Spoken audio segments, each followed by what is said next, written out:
Greetings, folks. It's Wednesday and it's another Slop in the Shop day. This week we just got our own little mixes, purchases, and little things we're doing. There's some stillborn projects in this stuff I started and we're not going to finish. A picture of a while back, you might have seen me make some pieces for the race car hood. I got a still picture of that's going in there. So yeah, that should keep you kind of busy this week in the pig feeding world. Again, I appreciate it and hope you enjoy it. Get the dog, cat, the kids, everybody around the old TV, and let's feed these pigs today. Have a great day and we'll see you here at the end.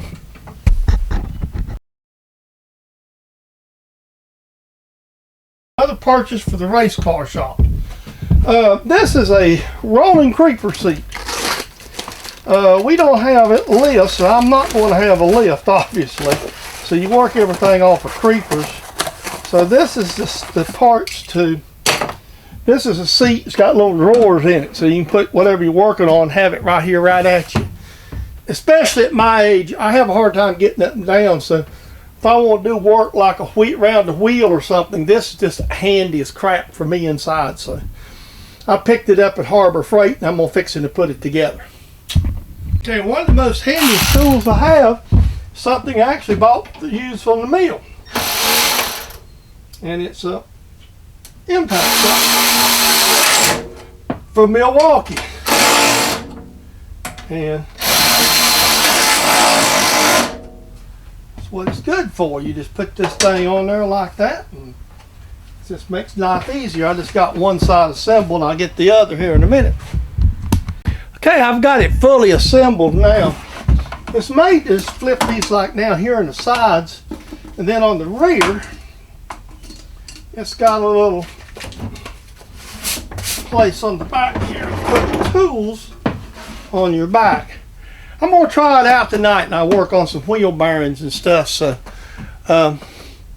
I'll let you know how well it works. But I thought instead of buying just a regular seat, this would be handier because you can put your tools that you're going to be working with right here at you.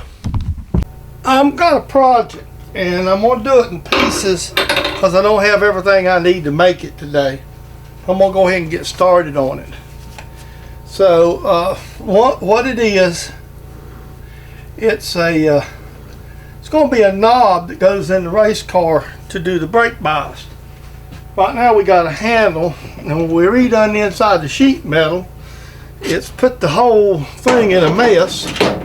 So I decided to tell them, and I hadn't got over to the shop yet, is to cut the offending arm back and make it. So we got a piece of aluminum chucked up today.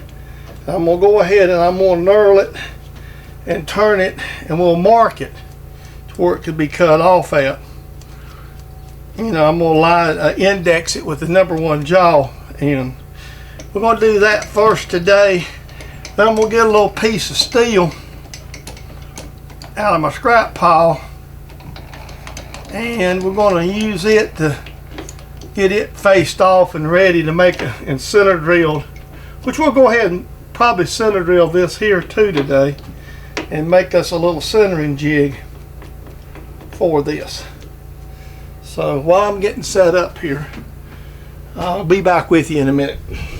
A little bit bigger diameter than normally I knurl. What I'm doing, this is a piece of some aluminum stock. I'm knurling this. This is going to be the knob itself. Now, the way I like to do this is just to go ahead and knurl my knobs, do my knurling before I do any of my machining, and just turn the knurl on. I know we can use a formula and get perfect knurls, perfect count knurls.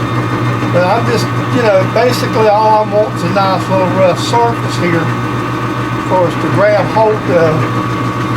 I'm going slow with this and easy because It's a little bigger diameter.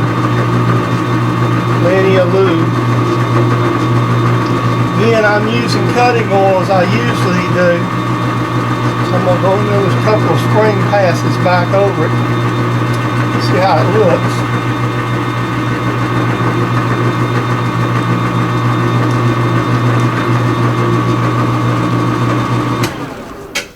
And yeah, that's going to be fine. All right, let me get this off. We'll get a scale. Let's do some other. I'm just going to give this thing a quick face job just to clean it up.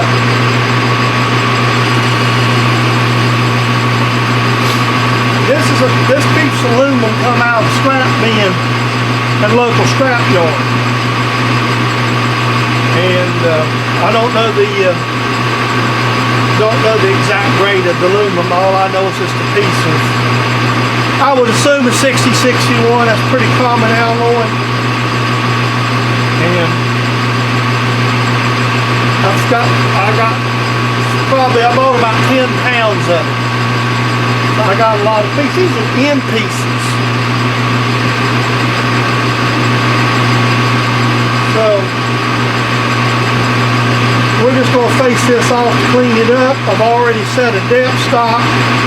I'm going to turn this thing down to 3/4. I'm going to turn it down to about 1 inch. I think that this shaft that this is going to ride on is around 1/4 or 5/8 or something of that nature. But this needs to be big enough just to be able to grab it with your hand and turn it. So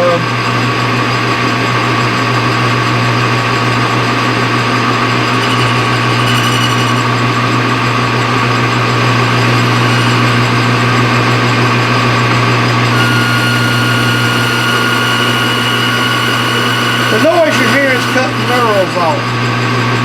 Alright, I'm going to make several passes to get her down close to size. This doesn't have to be like dead nuts, but we just want it in the neighborhood. Hey, this is the last pass. I'm going to make this 1 inch, just so it'll have to be somewhat. It'll be within a couple of thousandths of 1 inch. And we'll just space this right out. Just sometimes that don't always work.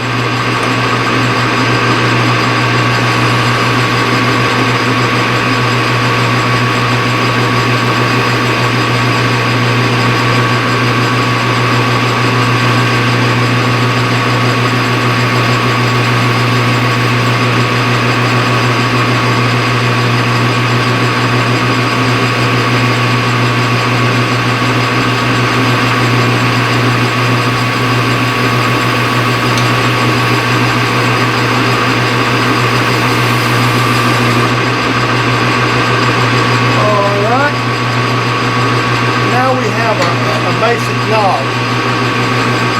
Now if I had the shaft here,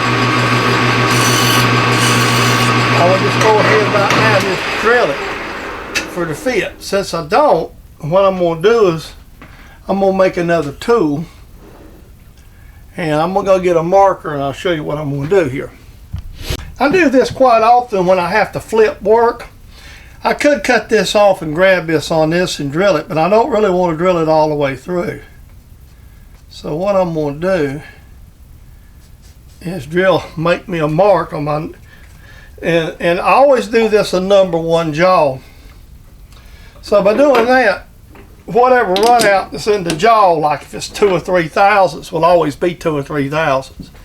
I'm just going to lay this over to the side till I get my parts. It may be tomorrow that I need, or it might be a couple of days. So let's do something else now. What I'm doing is I'm going to go ahead and set this up without a hole in it and drill. That way I want this pin to not deflect. And I'm afraid if I drill it with the hole in it, this small drill will deflect a little bit. So I've decided, if any deflection, I'd rather have it in the big hole than the little hole. So I've already took the liberty of lining this up. So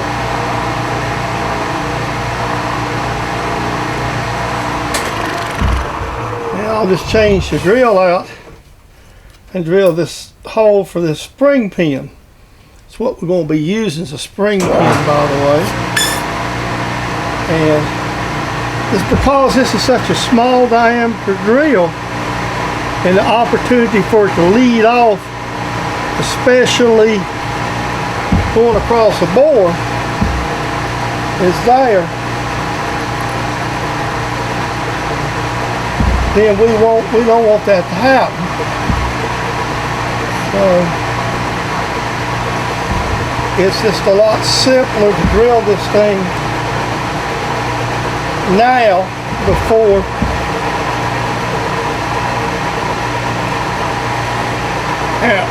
before we get anywhere else. I'm gonna have to kind of clean this. I'll bring you back. I'm gonna finish it up. Hopefully I get it this time. By the way, this is one of the handier things. I don't know if you can see, but using this quill wheel, I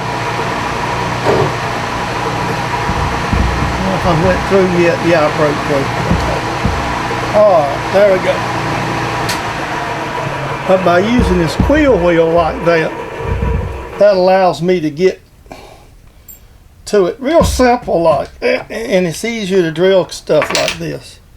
So there we have a hole through it.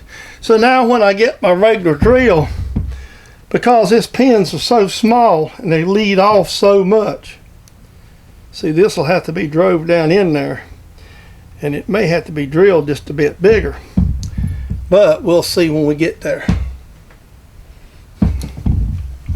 Okay, I got this Craftsman drill on this side, impact gun, which it's not strong enough to take to the racetrack, and they're in PVC now. And then I went ahead and cut one a little differently to store the battery powered sawzall, which looks like they call it a hacksaw that I got for Christmas. So it's hanging up now. And then I got that corded tool, that's that little Harbor Freight cutoff tool that I use a lot. Instead of having to reach down in a drawer and constantly get it, I put it up there on a hanger. So that's just some more organizational for the day. Hey folks, I hope you enjoyed today's Slop in the Shop. This is a copyrighted production of James Dedman, Saw Logs Plastic Hubs. This is, I'm kind of getting back right now more to the true of the slop. And like I said, I hope you enjoyed it. I got the one stillborn project in here, plus a few other things I've done, little storage, just typical things I do around here at the house.